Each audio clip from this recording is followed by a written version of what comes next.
Buenas tardes, vamos a generar un video para poder explicar el uso de los cursores explícitos en su esencia, ya el ejemplo más básico que podemos encontrar. ¿Cuál es el requerimiento? El requerimiento es, dado este modelo que tenemos aquí, donde está, entre otras cosas, la tabla cliente. Tengo la tabla cliente en donde tengo el root, el nombre, la dirección, la comuna en la que pertenece, el teléfono, etc. El requerimiento indica que quiero imprimir los datos del cliente considerando el nombre y la dirección. Entonces, curiosamente, en la tabla del cliente tengo el nombre y tengo la dirección, que son los datos que me están pidiendo. Entonces, la idea es que nuestro bloque imprima los datos de esto en esta instancia 14 clientes, partiendo desde el primero hasta el último. Da lo mismo el orden por ahora porque simplemente vamos a explicar la esencia de lo que es el cursor explícito. Entonces, yo necesito tener algún mecanismo para poder tomar cada uno de estos clientes e ir uno por uno, tomar sus datos e imprimirlos. La técnica que habíamos visto cuando comenzamos a procesar los registros de una tabla era aquella que decía que tenía que tomar el mínimo y el máximo y luego comenzar a moverme desde ese mínimo hasta ese máximo con un cierto patrón, ¿cierto? Una cierta cantidad de unidades dependiendo de cuál era el aumento entre un ID y otro. ¿Ya? Técnica que claramente acá no nos sirve porque el root, aparte de no ser aumentable, ¿cierto? O iterable, no hay un patrón entre ellos. Entonces, anulada completamente la estrategia que decía que tomara todos los registros y partiera por el más pequeño y llegar hasta al ID máximo. Entonces, ¿qué es lo que surge como posible solución? El concepto de cursor explícito, que es una estructura de datos que me permite a mí guardar este conjunto de registros. ¿Ya? Se maneja como una variable cualquiera. Por lo tanto, al ser una variable tiene que estar en la sección en el bloque anónimo donde yo declaro las variables. Esa sección nosotros ya la conocemos y se encuentra entre el begin y el end. Perdón, entre el declare y el begin. Entonces aquí es donde yo defino todas mis variables. Ya habíamos visto en alguna de las sesiones que yo puedo tener variables primitivas o con tipo de datos primitivos o también variables compuestas. Y en el caso del cursor es precisamente una variable compuesta. La pregunta acá es, ¿cómo se declara el cursor? El cursor se declara con la palabra reservada cursor. Como es una variable, debo darle un nombre. Normalmente utilizamos el prefijo de C underscore para poder referirnos a que es C de cursor. Y luego le damos un nombre respecto de lo que va a guardar ese cursor. En este caso, clientes. La sintaxis luego dice, entonces debes establecer la palabra reservada is y aquí alimentas al cursor o defines al cursor con la sentencia SQL, la sentencia select particularmente, que te obtiene los datos que tú necesitas, porque eso es lo que queremos, que el cursor almacene los datos del cliente o de los clientes para poder luego imprimirlos. Entonces, como no podemos ir de uno en uno, le vamos a pedir a él que los guarde todos juntos y luego nos encargamos a través del cursor de tomar cada uno de los clientes. En ese contexto, el cursor debería quedar con la palabra o la sentencia select, ¿cierto? Que es la que permite recuperar información de la base de datos desde la tabla cliente. Y aquí me pregunto qué es lo que necesito yo del cliente. Entonces, select from cliente. ¿Qué cosa necesito del cliente? Según lo que me están pidiendo, es el nombre y la dirección. Me fijo sus campos. Los campos se llaman nombre y dirección, tal como suena. Entonces establecemos select nombre, dirección. Son los dos campos que necesito. La siguiente pregunta es, ¿quiero imprimir los datos de todos los clientes? Efectivamente así es. Me están pidiendo imprimir los datos de cada uno de los clientes que está registrado. No lo dice explícitamente, pero no se establece lo contrario, digamos. Entonces, mi sentencia termina ahí.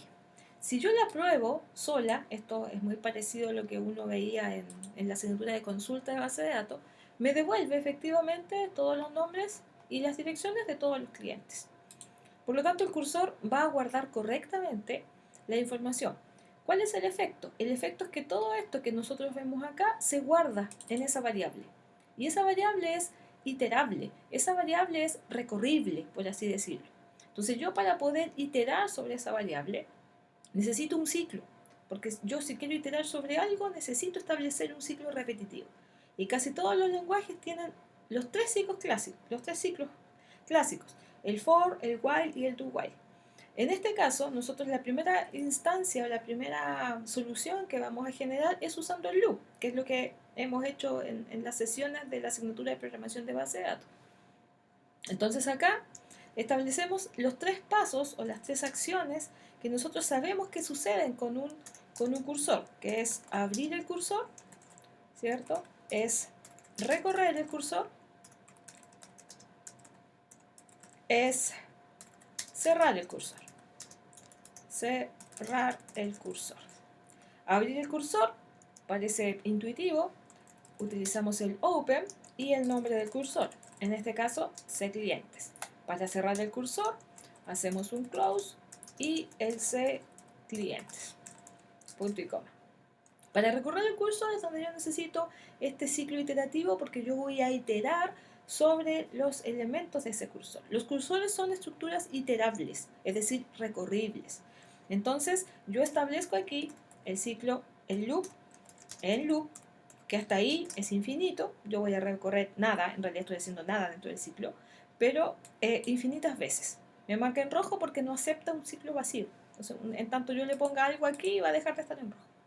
Entonces aquí establecemos la primera tarea que yo debo hacer, que es recuperar un registro del cursor, porque yo los tengo todos, están todos almacenados en esta variable. Todos esos registros que tuviste aquí como resultado de la consulta están todos guardados en el cursor. Lo que yo tengo que ir haciendo es uno a uno sacarlo, ¿verdad? E imprimir los datos que están guardados ahí. Entonces, para hacer eso, yo necesito recuperar uno de esos registros. Y en eso me ayuda el fetch, que, sabiendo el cursor sobre el cual tiene que operar, en este caso es cClientes, el que abrí y el que declaré acá arriba, y aquí yo establezco dónde quiero guardar el contenido de ese registro. Entonces aquí nosotros definimos una variable que se llama reCliente, que sabemos que me va a guardar uno de los registros del cursor. ¿Cuál? En el que esté. El fetch se preocupa desde ir desde el primero hasta el último, y él se encarga de ir moviéndose a medida que yo vaya avanzando. A la siguiente iteración el fetch se va a mover al siguiente registro, y la siguiente iteración se mueve al siguiente registro, y así sucesivamente. El fetch lo que hace es ir rescatando uno a uno, y se mueve solito, de los registros que están dentro del cursor. El problema acá es que yo sigo iterando de manera infinita. ¿Ya? Y normalmente cuando uno quiere iterar en programación, lo que menos quiere es que eso sea infinito, que se repita infinita cantidad de veces. Entonces, lo que hay que hacer es poner el punto de detención.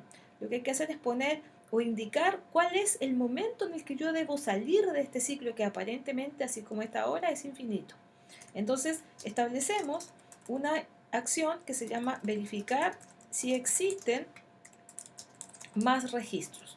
Y esa acción viene dada por el exit. Yo le declaro aquí a la máquina que salga cuando este cursor que estoy mirando, ¿cierto? Que es el que fue el que creé y el que declaré, no tenga más registros. ¿Cómo establezco esa pregunta? El nombre del cursor, el porcentaje y el not found. Entonces esto, el not found, me va a indicar verdadero o falso, ya es un valor lógico, que me indica si no quedan más registros. Not found, no hay más, no encontró. Entonces, si no hay más, eso va a ser verdadero. Y aquí yo le digo que salga cuando esto sea verdadero, es decir, cuando no le queden más registros. Y ahí se produce el salto, ¿verdad? Desde la iteración pareciera ser eterna, le digo, no, salte del ciclo, termina tus iteraciones cuando no te queden más registros.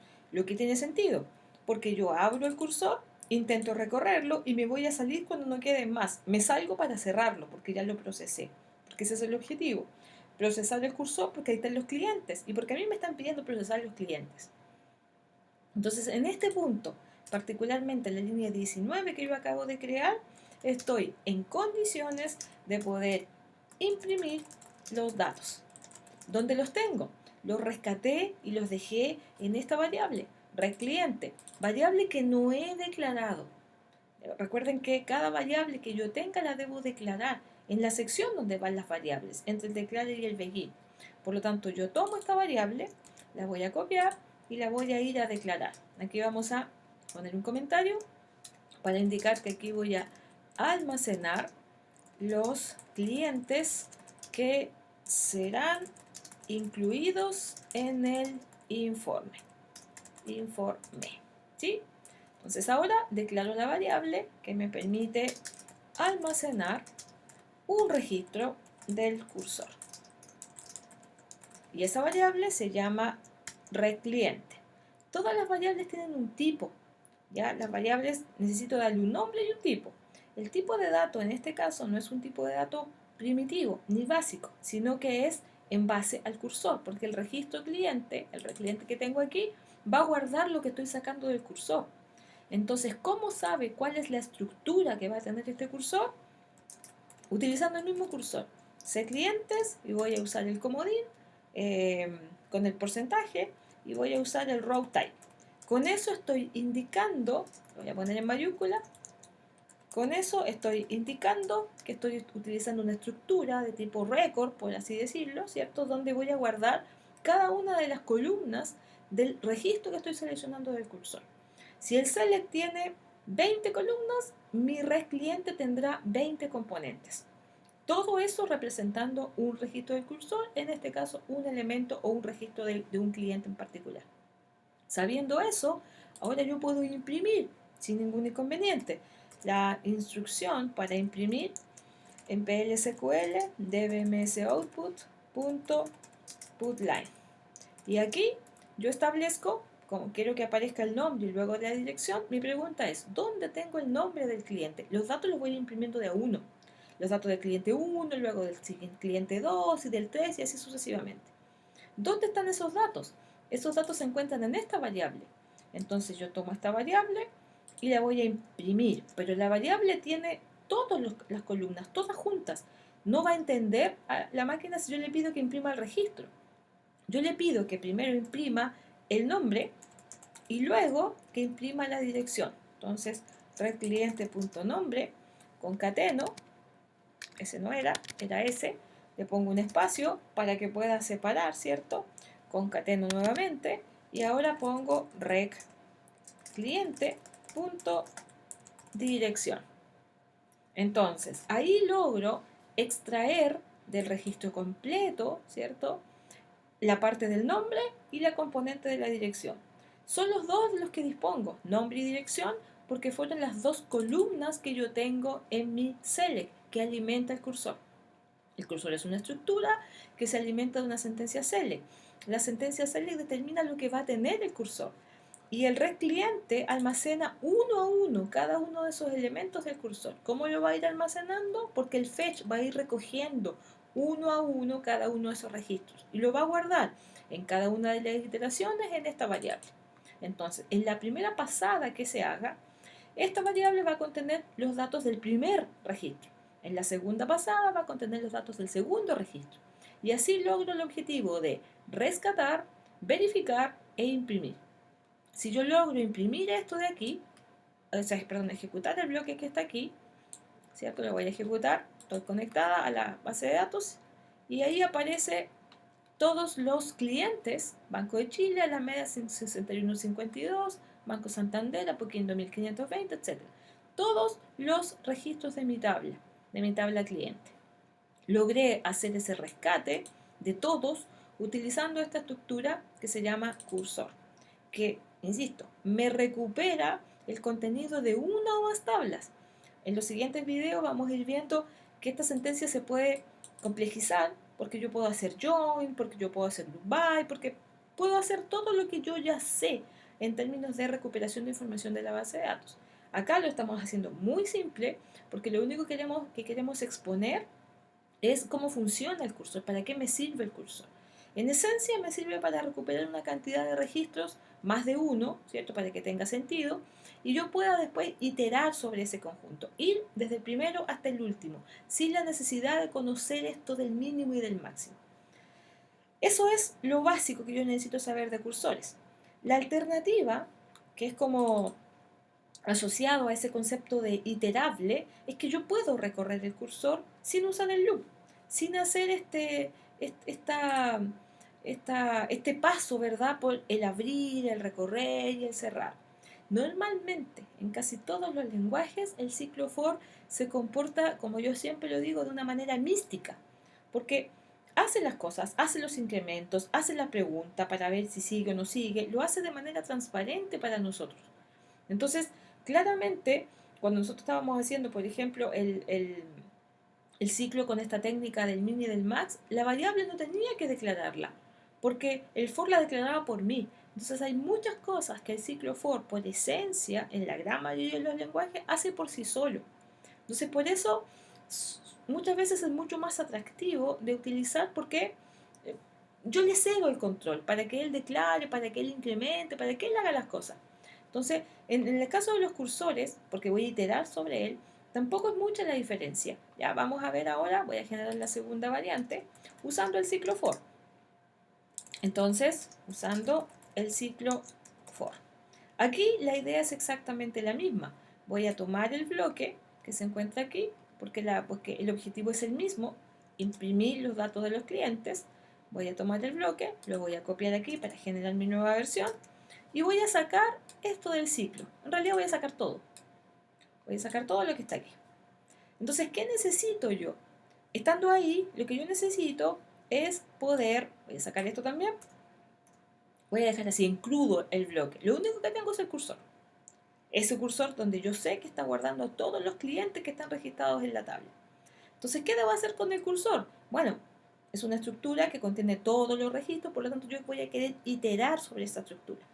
Entonces, aquí vamos a establecer un comentario que dice recorrer el cursor, porque ese es el objetivo. Normalmente yo voy a definir un cursor para poder recorrerlo, para sacar la información de qué hay en él.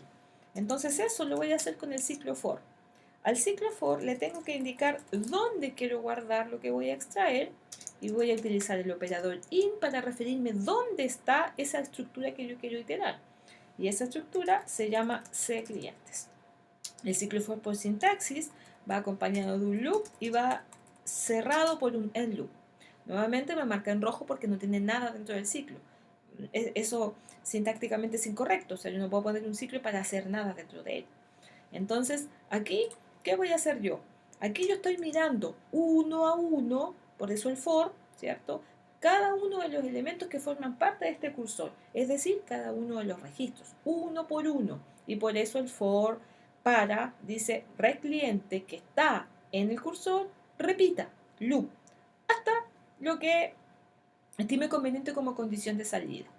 ¿Qué debo hacer en la iteración? En cada una de las iteraciones, bueno, ya sabemos, queremos imprimir. Entonces, dbms output.putLine. Entonces voy a imprimir el nombre, un espacio y la dirección. Esos datos siguen estando dentro del cursor y yo dentro del ciclo estoy recuperando uno a uno cada uno de esos elementos. Entonces el cliente.nombre. Voy a concatenar, ¿cierto? El espacio y luego voy a concatenar de nuevo y ahora el cliente.dirección. Entonces estoy rescatando la información desde el registro que estoy sacando desde el cursor. Y en el cursor están todos los registros seleccionados que me da la sentencia cele que está acá, que en el fondo es la tabla entera. Entonces, ¿qué hacemos? Vamos a ejecutar este bloque. Voy a borrar el resultado anterior, que fue lo que habíamos visto con el loop. Borré el resultado, voy a ejecutar este bloque ahora. Lo ejecuto y aquí se encuentra el mismo resultado. La diferencia está en que yo estoy iterando sobre mi cursor usando esta variante de ciclo repetitivo. Y si se fijan, este ciclo me evita el ser explícita al abrir, al cerrar y al rescatar. De hecho, no me reclamó porque esta variable no está declarada, porque el for, en su misticismo, ¿cierto?, declara la variable de paso. No necesita que sea declarada porque él ya sabe de lo que se trata. No necesita siquiera definirle un tipo, nada. Entonces aquí está la opción de que tú puedas escoger recorrer un cursor, que es una estructura iterable, utilizando un loop o utilizando un for. Incluso puede hacerse igual con el while. ¿Cuál es la diferencia? En lo personal, yo prefiero esta estructura porque me deja claro lo que yo quiero hacer. Abro, recorro y cierro. Y el fetch me da esta posibilidad de ir identificando yo de manera puntual, ¿cierto? Clara, que estoy sacando cada uno de los registros. En cambio, eso me lo hace transparente el ciclo for. Acá la opción es tuya. Lo que te va a importar a ti es que tú necesitas, esa necesidad de recorrer el curso la puedes suplir con el ciclo for, que declara, avanza, cierra y abre, o abre y cierra, y o bien la alternativa de hacer tú explícitamente la apertura del cursor, el recorrido del cursor y el cierre del cursor.